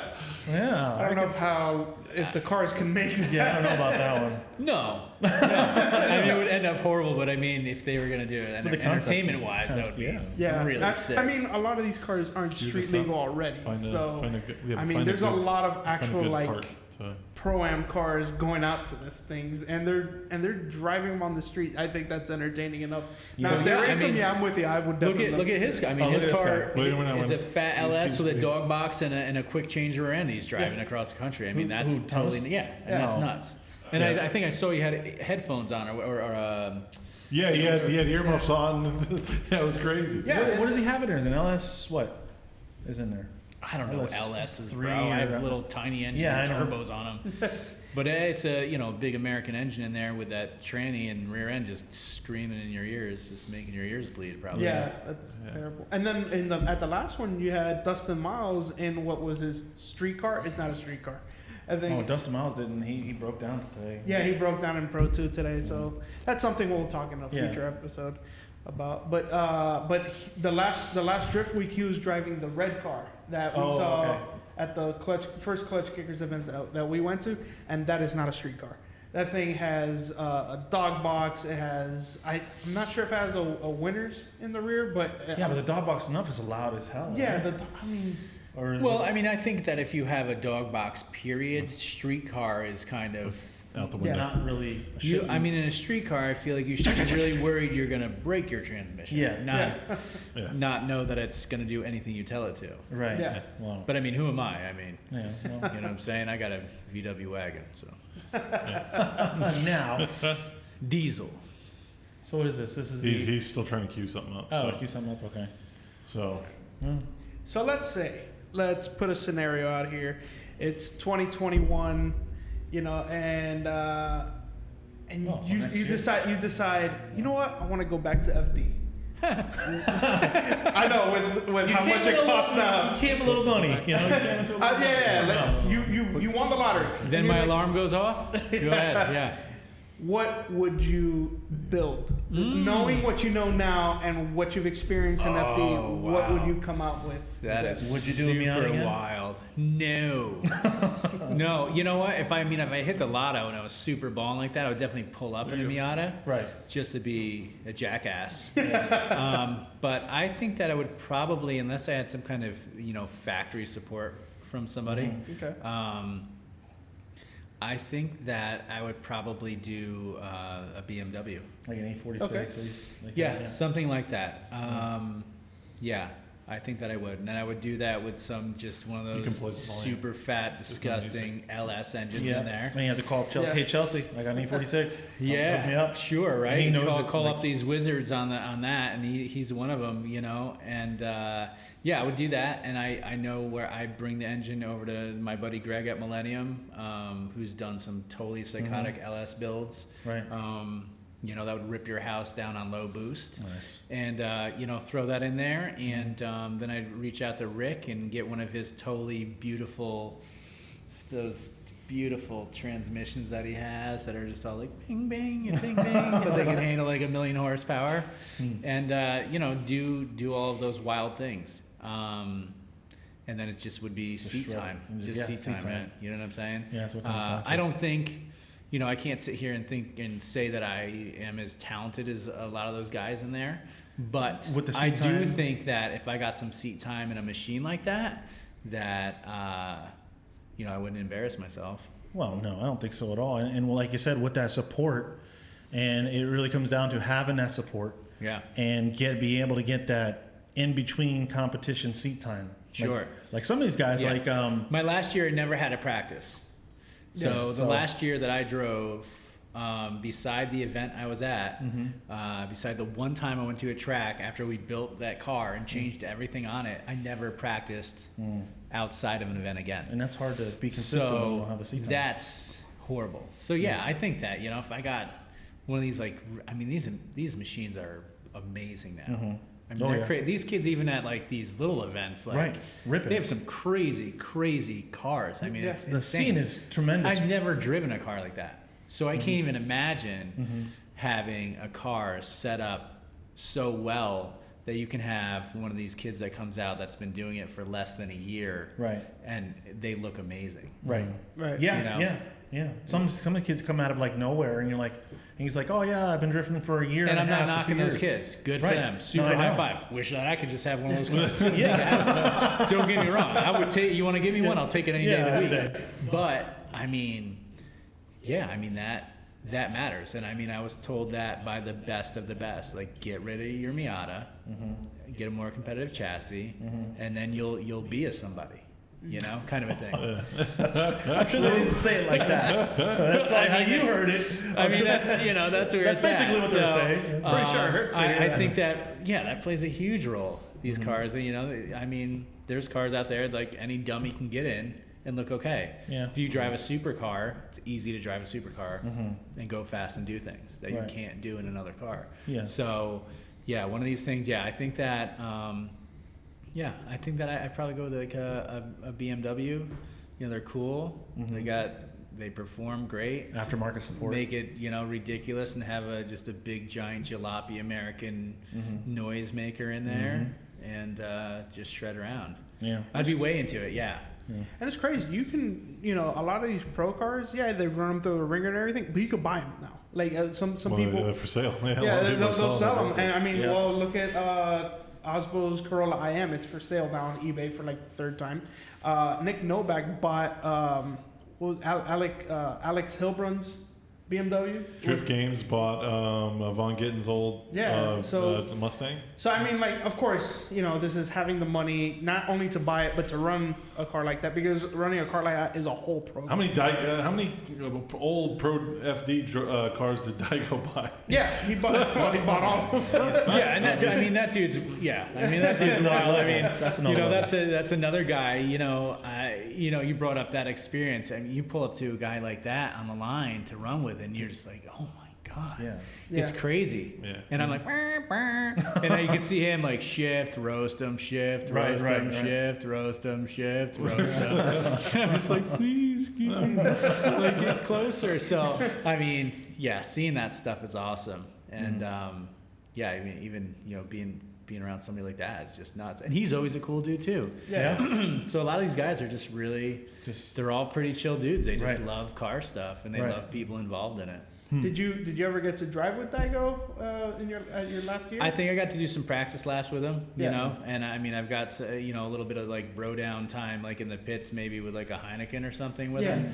But that's the extent of that. I mean, he's Yeah. not my bro. I mean, there's Yeah. other Right. people I can call up and high five. Right, right, And then him, I don't know if he's going to be like, Yeah. oh, hey, man. You know, I could probably say, hey, I'm the guy that was in the Miata. And they'll be like, oh, yeah. You know? But that's about as far as that goes, I think. Yeah. You So know? how is that? Because it's like the drift scene, at least down here, from what it was 10 years ago, has blown up tremendously. Yeah. Like now you go to an event, it's like every event has 30, 40, 50, 60 drivers that show up. People that didn't do it. People that didn't do Yeah. it. Now you go back 8 years ago, and if you, especially OSW, just every weekend they have people there like packing that track out. Yeah. Was it like that in California back then, or was it kind of a smaller scene? I would say it was always very consistent then. Yeah. There was a really die-hard group of people, and they're still out there doing Right. it.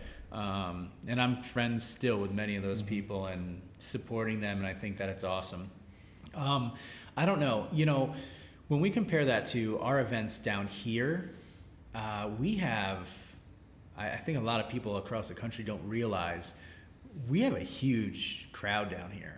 Okay. There's not many other places, I think, at all in the country that have the kind of turnout that we have. Oh, really? When Jackson throws a regular grassroots event up at PBIR or whatever, 50, 60, 70 and you cars, have 85, that yeah. many cars and you have crowds of people, they're not like that anywhere else. That's a big event somewhere else.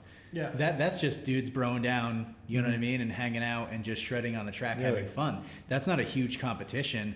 That's not whatever. I mean, you know, he had an event, you know, last year where, I mean, there were so many people there, and it was just an open event. Yeah. Right. It was just for fun. It wasn't even a competition. Yeah. So I don't think, you know, and I've always told everybody that I've never seen that huge of a crowd, or like even the Sun Life Stadium one. Right. Oh, we had Yeah. like There was like 4,000 4,500 4,000 people at right. that. Yeah. Yeah. Dude, But you're not it's a like- huge pro series. You don't bring that kind of crowd in at all. Yeah. Wow. I mean, it's big. I See, mean, I it's, don't it's know, a big 'cause scene. I've only ever been in Florida. No, so. California always has the OGs. It really does. I mean, it has a lot of talent and a lot of love and guys out there that have been going at it a long time. Mhm. I mean, I got into it in 04. Okay. There were guys that got into it way before me. Wow. You Yeah, know, it's crazy. out there. And I mean, that's really where it arrived, you know. Mhm. I think that was through that transition, that military situation Right. with people coming from the different countries and brought it over there. Right. You know, don't fact check me on that, but I think it's somewhat, I think it's, something like that. I think it's kind of accurate. Yeah. So, but I mean, crowd wise, even with the best of the best out there having those competitions at that point in time, there was never a crowd like that. Okay. But I think that also really has to do out there with location. Oh, really? Willow Springs. I have no idea. I don't know. That place is in the middle of nowhere. It looks I mean, like that place is in the middle of nowhere, out in like high desert. You know, during the day it can be like 110 out, and then it's gonna snow on you. Oh, So I wow. mean, it's a totally wacky environment. You know, and to them it's normal out there because in Right. California you understand that. But over here, like that would make no sense. Yeah. Yeah. I mean, it's really different. But I mean that from any major population, that track's probably at least 2 or 3 hours away. Really? Where for us at PBIR, you know, max an hour, you have huge cities all over the place. Yeah, it's Yeah. a good location. Yeah, Orlando's a So couple it's hours a away, really yeah. it's a really good location. And then even people that want to push it, you know, where here they a lot of the time they don't have to, but I mean, you know, a lot of people in different areas are used to driving 3, 4, 5, 6, 7, Yeah. 8, however many hours just to get to an event. Where here, a pretty big population only has We to get drive upset it- when we have to drive they only 2 have to drive an hour or two. And you're already at a really a dope, like a track. Right. You know, not a parking lot, not anything, like Yeah. a real track. It's interesting because I know when we had County Line, it's like we're always like, oh man, we got to drive all That the way was- up to PBIR. Yeah, no, you it was know? 15 minutes away from our Yeah. house, so we're like, Yeah, oh, Like 50 minutes. minutes. So like when I drove out, when I was going out to Willow Springs, I mean, that was like, at least that was 3 hours. So it's like for us going to OSW, kind of. Yeah. Which I do. You know. You know. So then you do your 3 hours, and then you know you're sweating your ass off and you're sunburned, and then you gotta Then you get hypothermia. drive the 3 hours back in the snow. and try not to like go head on with like a 18-wheeler. No. 'Cause Yeah, because there's like- nothing out there. There's no hotels or anything out there. There's nothing out there. Never I've been there, stayed so- at some hotels out there, and I mean, I definitely would. You know, you're probably sleeping with a piece on your chest Oh just well. to Okay. feel good about it. You know, it's a little tweaky out there. Yeah. But you know, if you get a bunch of guys in the same hotel, it feels kind of safe. But yeah, just it's. I think that plays a big role out there. But I don't know. Out here, you know, it's. I don't know. It's a different demographic. Geographically, it's different. So I don't know. But out here, there is a huge crowd. Yeah. That's Especially awesome. in a clutch And it's kickers. awesome to see. Yeah. Yeah, the Clutch Kickers event. When we went out there, we watched it on YouTube or the live stream before we actually went out there and did the live stream. You're watching and it looks flat. When we get there, there's actually a decent amount of elevation change, but apparently that track is super grippy and it's great on tires. So it's interesting to see that dynamic. And then when they have their fun day drift days, they get almost 100 drivers. Oh yeah, that's crazy. It's crazy to think that Yeah. it's insane. Here's the crazy thing. That's like, awesome. That's a lot.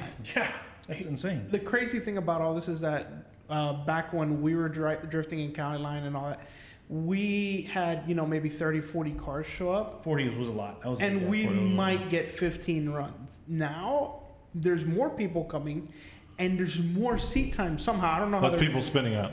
Yeah, well, The that is drivers true. are a lot better now. Yeah, that is Drivers are that more does make consistent. a lot I mean, of go sense. watch the plays a- county line that videos. plays a huge role, you know, and then it's like, you know, you go to those, you know, the bigger events where you got to break up your groups, right? Yeah. You got to Yeah. go by kind of like talent level or whatever. So, I mean, that definitely plays a huge role. But I mean, you know, yeah, 40 drivers at an event, that's still a damn good number. Like, that's a lot of Yeah. people. Yeah. You know, you have people, you start breaking that 40 mark, like that's Yeah, it that's gets a a little lot. crazy That's finding where- crazy. Oh yeah. But the way Chris does it though at PBR helps a lot because you have 3 groups. 2 groups are always on the track. Yeah. If you're on one Yeah. track, another track, it's not like you're sharing. It's the a one great track. program. Yeah. You know, I mean, it's a great program, and people like really shouldn't take it for granted. You know, Oh, because yeah. there's other places where you go with those 40 cars on one track, Yeah. and you get that many. You know what I Yeah. mean? Yeah. You're sitting there dying, sweating. Oh man. Then you get to go, and then you know 5 laps. you just have some. What if you have a crappy lap? Like now Yeah, you're exactly. Yeah. pissed Yeah. off. You gotta wait now go for your wait. next one. Yeah. Well, that's the other great thing about clutch kickers is that when it's a fun day event, it's just hot It's laps. hot laps. You Yeah. get- Yeah. So you make a mistake, you're still fresh. You could capitalize on fixing that. You get your But- rhythm together. Yeah, Yeah, exactly. and So- hot laps are dope. I mean, that's where you definitely dial in. If you don't have to wait that long and you get to go out there and you do those things, that's where like, you know, people see like FD and like they just don't get it. Like that's super hard, man. You Yeah. go out and you have to go do a qualifying run. How many practice and runs then would you get before wait, that? not enough, dude. Right. It costs a ton. You don't get enough. Right. And like And now they're it's just, limited. it's crazy, you know. And then like people don't realize like, you know, the mental game of sitting on that line waiting to qualify.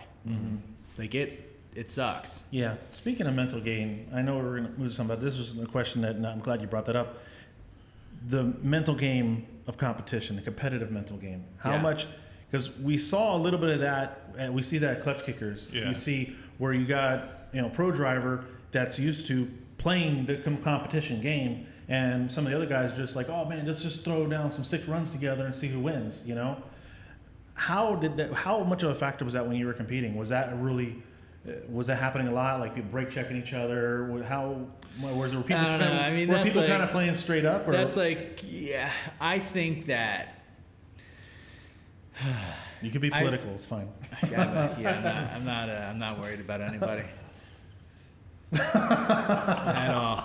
at all. With me, I don't ever feel like I had somebody playing games. For me, I always never could do anything conservative. Okay. My situation was always full throttle, everything I could possibly throw at it to just make something happen.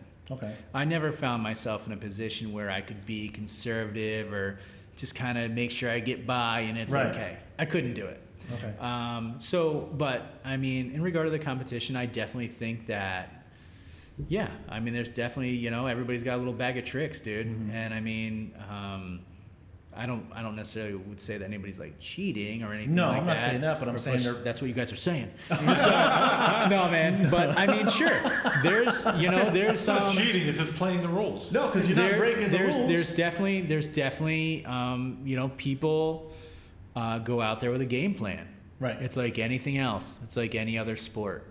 So you are going to definitely focus on your strengths. Right. And then capitalize on people's weaknesses. 'Cause- So if 'cause- they're faster or slower somewhere, they can't pull away from somewhere, they can't come off the line like you. I mean, those are really simple examples because Right. I'm not as advanced as some of these other badasses that are Right. out there, right? That's just me. So like now we have FD with these cell zones. you're not even allowed to brake until you get into the zone now. So it's like Right, and I think that's out of the good faith and the spirit of Formula Drift trying to make the right thing happen. Right. Because then it could be you totally dirtbag somebody. Yeah. Right. To come off 15 yards before when they're full nuts, and then they bump you, and then they're the bad guy. Like, no, that's not cool. You know what I Right, mean? Like, it's right, totally right. not cool. And then I think many years ago, I think it was in I don't know, whenever the hell the national pro-am thing I was with Chelsea, and I suggested instead of like one more times, like you have to fight. So like, it's like UFC. my whole deal was like, you do one more time, You better earn that you stuff. have to go out and fight in the middle of the track. That would, yeah. And that then would the bring winner, a lot of spectators though. Yeah. Like think well, I about was the really trying to ratings. capitalize Maybe on we some. can get Formula Drift UFC to go come. Well, I was combine just, and I don't collab want, there. And, I mean, if UFC is going to bring big money and make it happen for some guys, that's cool. But I mean, I really want it to be just like Tough man competition. I don't want You these could dudes make out drifting a training like pay-per-view fully event trained now. MMA cats all out there. Like, "Oh, yeah." Like it's got to be like a scrap, and then you move on from that point. That's how we do it. You know what I mean? So we joked around about that all night in the hotel room, and I thought I was really onto something. But you know, I mean, you do these brake checks and you do those kind of things. You know, yeah, that's not cool, but I mean, it's gonna happen in competition. Yeah. It's just we're humans, and I think even subconsciously that some people could try and pull that kind of stuff off, you know. But that's gonna cause a situation. You know yeah, what I mean? because one thing we saw at Clutch Kickers was so there's a rule for the lead driver when the hands go down, you have up until 2 seconds to leave, but the follow car can jump whenever he wants. He can jump the hands. and I think that's fine. Right. But so what happened was, is a follow car jumped like he thought he was gonna, because this lead car was a monster, Fast, right. and lead car sat there for 2 seconds. Because I mean, which was Because he has totally 2 right. seconds. He's like, okay, you're gonna jump. Yeah. I'm gonna throw you off. So I mean, dude, that's a tough one, right? Yeah. Because then like, you know, that's getting into some like wacky rabbit holes right there. Because I mean, Well, it then was a wacky rabbit if hole. you're that little guy, right, and this big dude did that, like you want to get out and punch him in the face. That's right? where we need to establish Because your like, role. So, hey, no. you got to be transparent about this. Like, Yeah. if that was me and this dude with a monster did that, you're gonna be like, dude, that's kind of like a bitch ass move. Let's get Mike Castleberry on the phone. Like, Let's tell him about the fight thing. Let's try and bro down, Yeah. but and not have that happen. But at the same time, like the reality is, it is okay. Right. Yeah. So That's the thing. now you're gonna walk down the line of like, what do you want to start talking politics too? Like, Yeah, I mean, yeah. what do you go? I mean, Where do you go what from are you there? gonna do? I mean, I wouldn't do that, but it is okay that he did Right, with yeah. the rules. And I mean, that's how it is, and that's part of competition. game. That's the and game. that's part of the game. Yeah, Yeah. I don't You know? hate to play it. I hate to And we also got to remember that, you know, these games are being played because they're trying to find the advantage. But it's also, when you're talking about like these top level guys, that's their livelihood. They're trying to find any little advantage to get to the top step. Right. Sure, So- it takes it. I will say that, you know, at that level, it definitely does take away from a lot of things. The highs are higher and the lows are lower, man. You know, and I mean, as a low on the totem pole dude that did it, it's very different. It's not the same as partying with your friends on the track, No. man. Right. It is about the sponsorship. It is about that support. It is about that many more likes or that many more hits or that many more touches that you have with your program. Right. And that's the difference between being a professional and just ripping around with your buddies. Yeah. And I think- it's a very, very real struggle. I mean, that's think- why. Who has the shirt? What is it? Drifting ruined my life. Oh, drifting Yeah. room. Yeah. Yeah. I don't know who has a shirt, but Come on, dude. He's awesome. What the hell's his drifting name? ruined my life. Yeah, the shirt. Yeah, he's got it on the. No, I've seen the flash. shirt, but I can't remember it. Yeah, so, I mean, it's a reality, right? Yeah. Dude, those guys are pros, man. Look at those cars. What's I think- the cheapest car out there? 100 grand. Yeah. Chelsea said it said, you know, driving Formula D is a job. You know, it's work. not. It it's is not- a job. It's not fun. And he said it's crazy to drive the car. I love to drive the car. I love the competition, but it's not like fun drifting. It's not. It's competition. totally a business. And whenever I've talked to anyone, you know, I've had the opportunity to speak to beginners or whoever, different groups. That's always what I let everybody know. This is all. If you're going to get to that point, and you're going to have support, or you know, people on your team or whatever you want to call that, people that are giving you money, people that are funding you, people that are giving you product. It's all business. It's all either, you know, a return on that investment through people following you and that exposure. You know, you've also got to be able to be a real ambassador to that product. Right. You know what I mean? So you have to be liked You have to be able to be a personality. You have to be able to be in front of people. You can't be like the jackass young kid drifter. Yeah. I'm a drifter. Yeah. You know what I'm saying? If you want to stick with that program and keep it cool, there's going to be one of those guys that can make it just because they're going to be like the, you know, whatever guy that did make it that's still like a dipshit. Yeah. But I mean, it's a business, you know, and I mean, those guys are professional. I mean, they're well spoken. They know what they're talking about. They do those interviews. They do those commercials. They do those plugs. So, I mean, it's a very, very different level of not only the talent and the vehicles, but on and off the track, how you conduct yourself is completely different. And it's I mean, something- it's big time. And it's something that if you do get to that level, you have to commit to it to make it. Because look at somebody like Matt Field. Matt Field's been in the series now for 9, maybe 10 years. Yeah, a long time. And maybe a year or 2 ago is when he started making money from it. Like it's, you know, you're when you're going into that world, you're not going to come out on top for a very long time. So it's, you know, like, so you have to have a game plan going into this. You can't just be, oh, you know, I like drifting and it's going to cost this much or whatever. And if you're going into it like that, you're gonna just, it's not going to work out. You're gonna burn out sooner or later. But you have to go in there like nowadays with the way it costs and everything and the way people view you. Like, I mean, Adam LZ makes it because he's a YouTube star. You know what I mean? And because of that, he has sponsors backing him up and everything. And it's just something that he came in with a game plan. Well, and he already had a business plan kind of lined totally, up. So totally different. I mean, he didn't. I mean, I'm sure he seems very well established with understanding business at this point, obviously, right?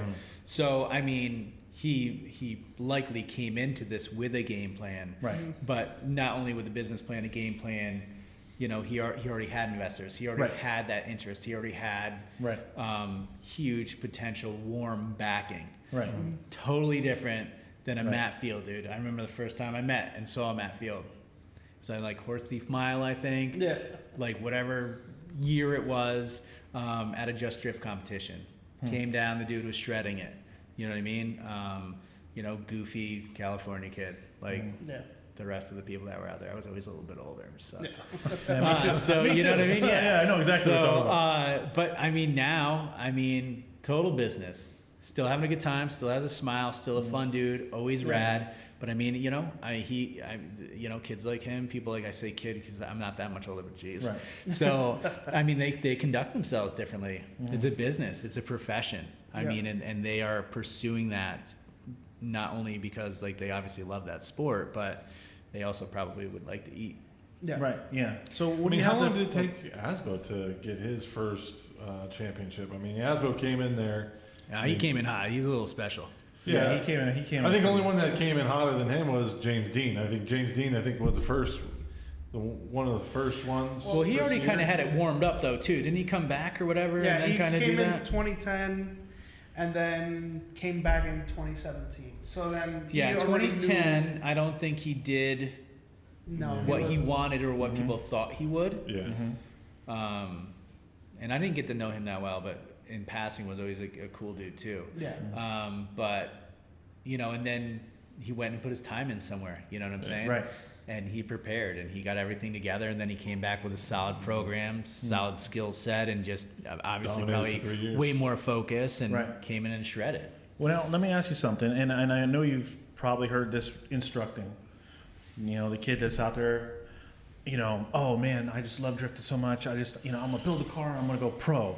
Yeah. So you have that kid out there. That's love always those there. guys. That kid is always gonna be Yeah. at the events. You know, if he sticks around, great. If he doesn't, and then you have the kid that's he's getting a lot of seat time. He's getting his confidence, getting his skill in.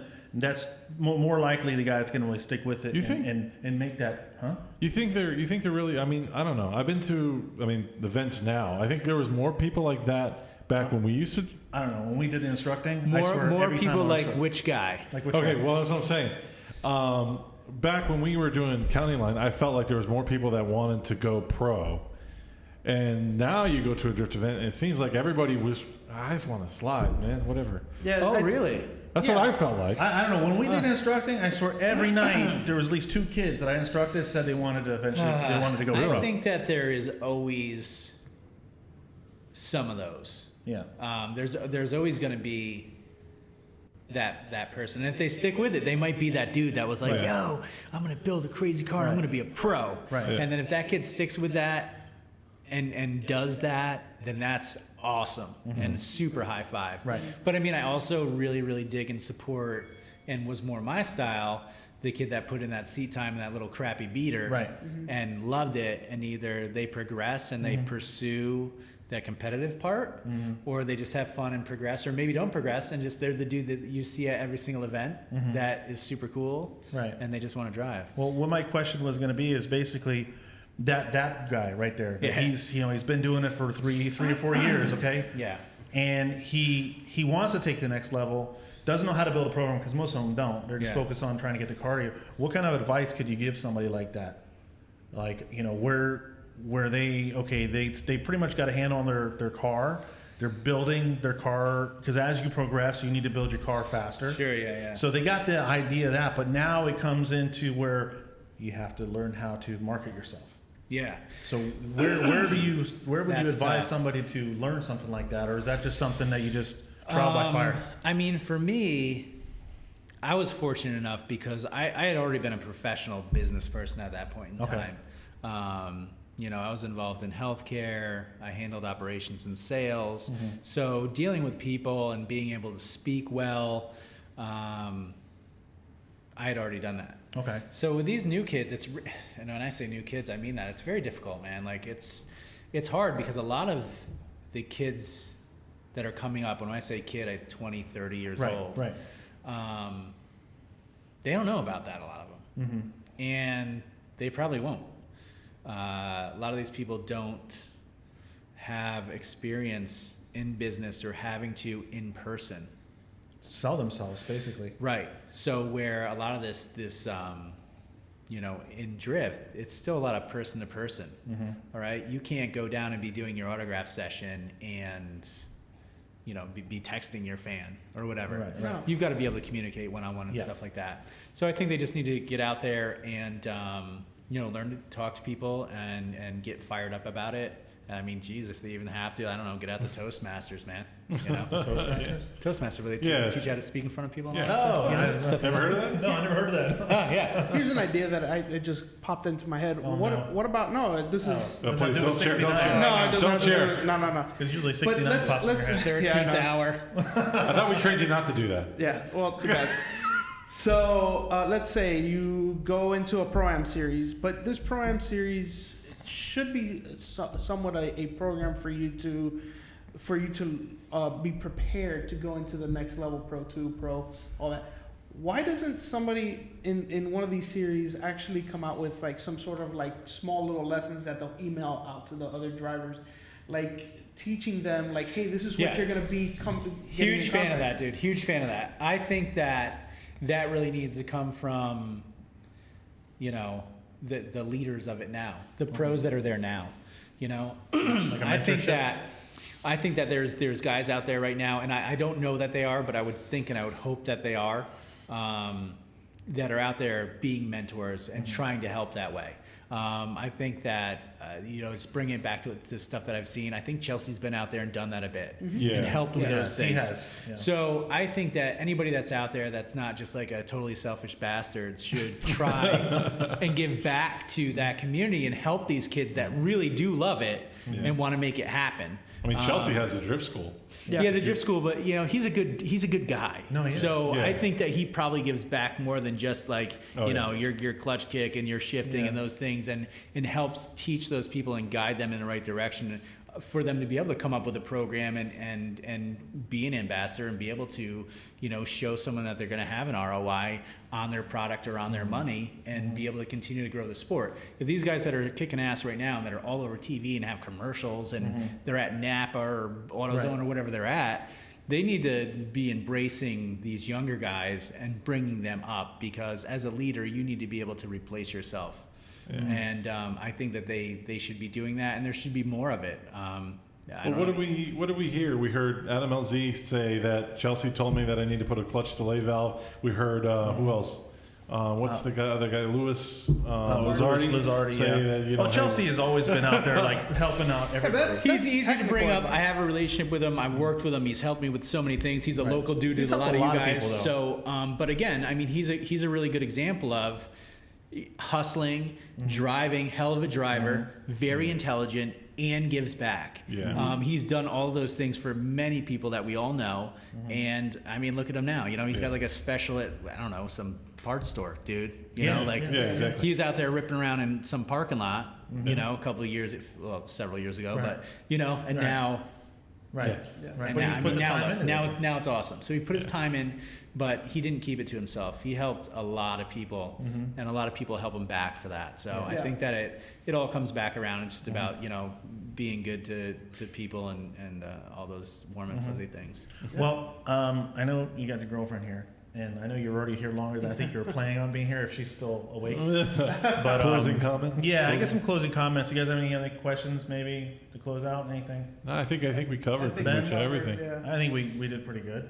Hey, all right, as long as you guys are happy, man. No, we're happy. no, it we're was happy good. to have you. I mean, it was good to have. So they don't have to watch my back walking out to the car or anything. No, please. No, never.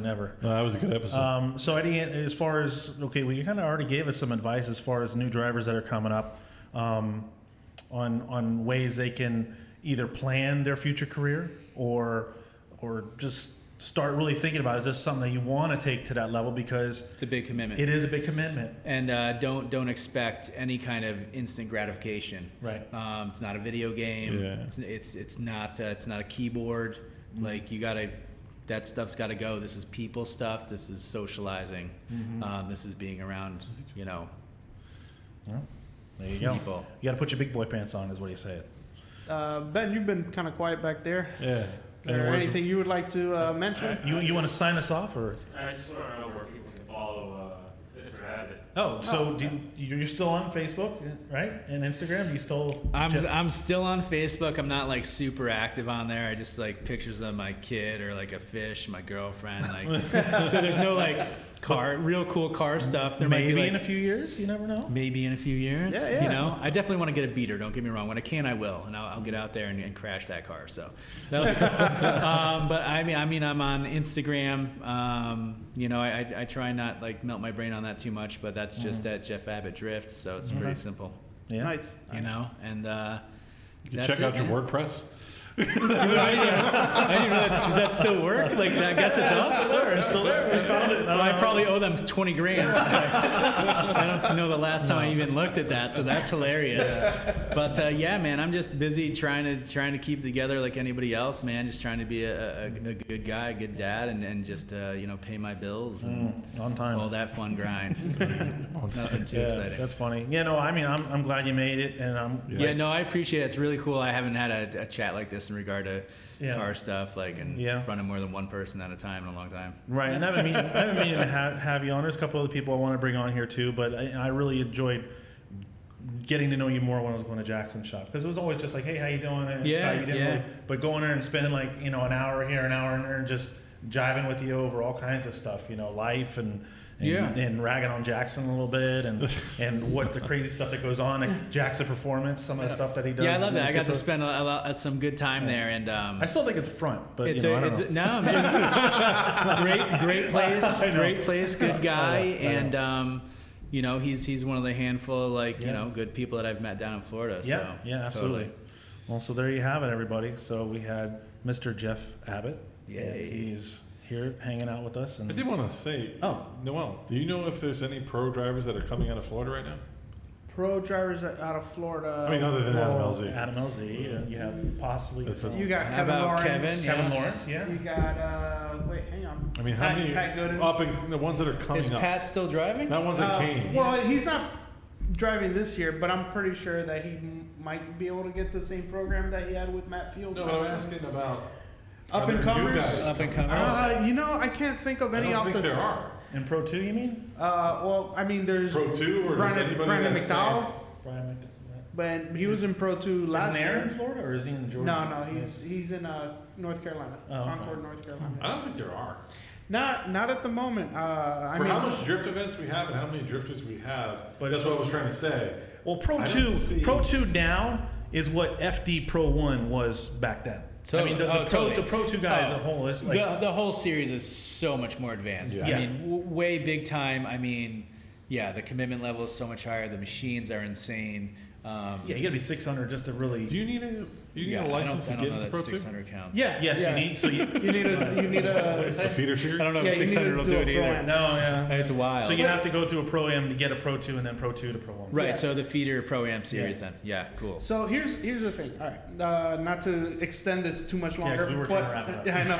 But it was up until like 2012 that it was the hot thing to become pro. That was like what everybody wanted to do. But then, once the horsepower wars started coming up and the grip wars and people, like the cars are getting more and more and more expensive to the point now that some of these cars are $300,000. Well, yeah, and also in Florida, you got to drive out of the state to get your Yeah. license. Now, There's no... Yeah, I think that needs to be worked on too. it's a little discouraging. It's a little discouraging. It's to definitely see. discouraging. There's talent here. There's huge events here. Mm-hmm. And in fact, I mean, if bringing it back to corporate gorillas, there's money to be made here too. There's a lot of that. So hopefully a series will come down here. I think we tried. We did. Yeah. I tried personally. Myself and Ben. I and we think tried. that it's been yeah, Bumpy I know roads, about that. yeah. So it's Florida. Florida does get a little bit of the armpit of the U.S. kind of a rep Well, I sometimes. would say it's a toilet bowl. All Whatever the it crap is, falls down but there. I could come up with other names. there are people down But we have here. good drivers. There are drivers down here, and again, bringing it back to what it's about. At the end of the day, for some people, there's money down here. So Yeah. I think that they should do that and not. I mean, there's as much talent here as there is anywhere else. Well, you would know. Yeah. I've never. And I really don't been want to outside. piss anybody off, my old school buddies, but there is. And I see it and I know. We already talked about a few guys down here that have just Yeah. disappeared or doing Right. their own thing. That's Yeah. shredded. Yeah. That could go Yeah. hang with anybody if they had the opportunity with the right car. So they should bring that down there. But We'll see. yeah, people just got to keep making it happen. And if they don't want to go pro as much, that's just as awesome, dude. Yeah. As long as they keep coming to the events and everybody's cool and nobody's a punk about it, then Yeah, more power to them. keep ripping around. Yeah. Yep. All right. So with that said, thank you, Jeff. Appreciate you coming out, being our special guest for this evening. Thank you, And Captain Sir. Guys, don't forget, check us out on Instagram, Facebook, Drift Sessions, and And thank you for tuning in. We hope to see you in about 2 weeks. Yep. All right. See Have a ya. good night, y'all. Good night. good night.